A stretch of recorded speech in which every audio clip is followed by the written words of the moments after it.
कि दुनिया में विश्व पटल पर भारत का दबदबा पिछले 10 साल में जो हुआ है, ऐसा भारत का दबदबा कभी भी कायम नहीं हुआ। अपन को एक रहना है, संगठित रहना है और हमारे मुख्यमंत्री जी की अगुवाई में हमारा प्रदेश प्रगति की ओर है, विकास की ओर है।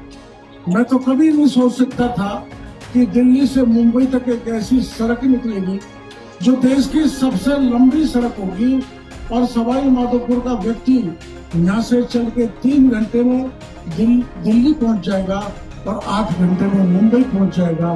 बीसलपुर के बाद सबसे बड़ा डैम हमारे यहाँ के डूंगरी में 1 गुना बीसलपुर से बड़ा डैम हमारे डूंगरी में बनने जा रहा है, जिसका टेंडर हो गया है। किसानों की खुशहाली बढ़ेगी, किसान मजबूत होंगे, उनकी खेती को पानी मिलेगा। लेकिन कुछ गांव के लोगों को बहकाने में लगे हुए हैं। जो गलवान की घाटी में हुआ था, हमारी फौज ने, हमारी सेना ने कैसा जवाब दिया कि चीन की भी हिम्मत नहीं पड़ी अपने हिंदुस्तान पर हमला करने की। ये हमारा देश स्वतंत्र है और स्वतंत्रता में अपन बड़ी बेचिंता होके, निश्चिंत होकर सांसें ले रहे हैं। और ये जो जवान देश का है, वो जवान देश की सीमा को सुरक्षित करने में बिल्कुल सक्षम है। और देश के प्रधानमंत्री अपने इस देश को आगे बढ़ाने में बड़ा संकल्प लिए हुए हैं। और आपको ये तो पता है ही कि दुनिया में विश्व पटल पर भारत का दबदबा पिछले 10 साल में जो हुआ है, ऐसा भारत का दबदबा कभी भी कायम नहीं हुआ। अपन को एक रहना है, संगठित रहना है। हमारे लिए राष्ट्र सर्वोपरि है और मोदी जी की अगुवाई में और हमारे मुख्यमंत्री जी की अगुवाई में हमारा प्रदेश प्रगति की ओर है, विकास की ओर है।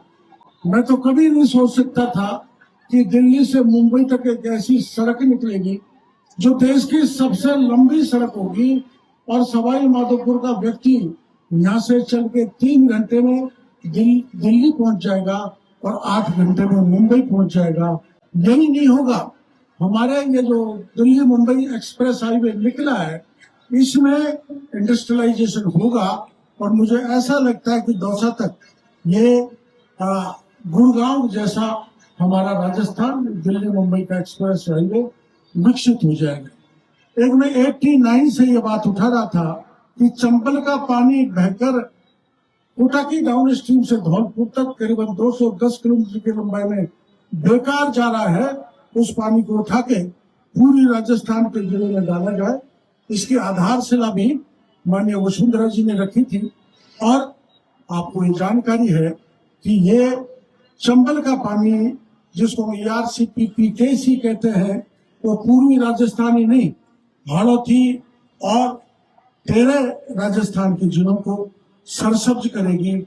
चप्पे चप्पे पे पानी जाएगी और पानी जाएगा और हमारा जो प्यासा कंठ है, उसकी प्यास तो बुझाएगा ही, लेकिन किसानों के लिए 2,88,000 हेक्टेयर की अतिरिक्त सिंचाई करेगा। 80,000 हेक्टेयर की जो खेती है उसको स्टेबलाइज कराएगा। और यह जानकारी भी आपको देकर आपको हर्ष होगा कि बीसलपुर के बाद सबसे बड़ा डैम हमारे यहाँ के डूंगरी में 1 गुना बीसलपुर से बड़ा डैम हमारे डूंगरी में बनने जा रहा है, जिसका टेंडर हो गया।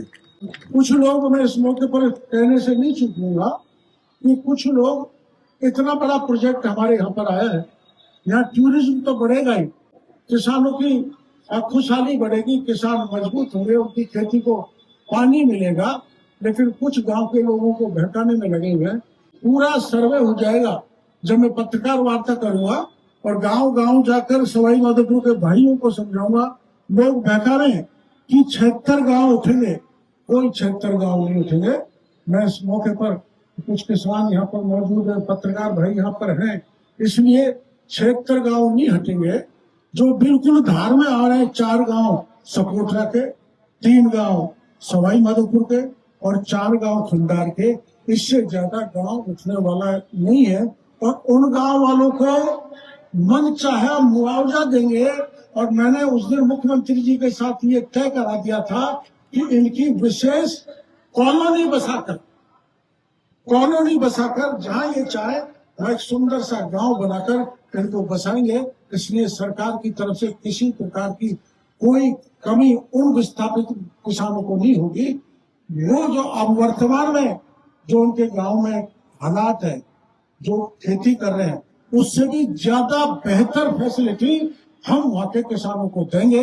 मेरे को जिला प्रशासन ने इस मौके पर बुलाया, ध्वजारोहण कराया, उसके लिए पूरे जिला प्रशासन का आभार प्रदर्शन करना चाहता हूँ। और यहाँ जो सभी लोग, सभी कोई दल नहीं है, यहाँ सब लोग जो राष्ट्र भक्ति से ओत रहते हैं, वो इस कार्यक्रम में शामिल हुए। उनका भी आभार प्रदर्शन करना चाहता हूँ, मीडिया का भी करना चाहता हूँ। और चाहे सरकारी स्कूल हो चाहे प्राइवेट स्कूल्स हो, उनने जो शानदार प्रदर्शन किया है, राष्ट्रभक्ति के भाव से हमको भोर कर दिया है। ऐसे स्कूल के प्रिंसिपल्स को, मैनेजमेंट को और हमारे ये अनाउंसमेंट करने वाली जो टोली बैठी है, ये भी हमारे जोश को दुगना बढ़ा देती है। कुछ कह के हमको राष्ट्रभक्ति के भाव का उबाल ला देती है।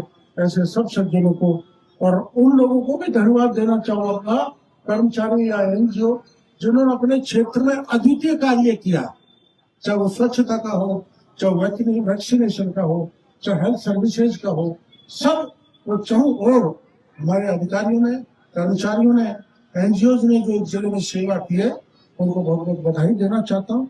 वो आगे बढ़े, रुके नहीं और हमारे जिले को भी आगे ले जाए। इन्हीं शब्दों के साथ मैं पूरे भाइयों का बहुत बहुत आभार प्रदर्शन करना चाहता हूँ, धन्यवाद देना चाहता हूँ। राम राम।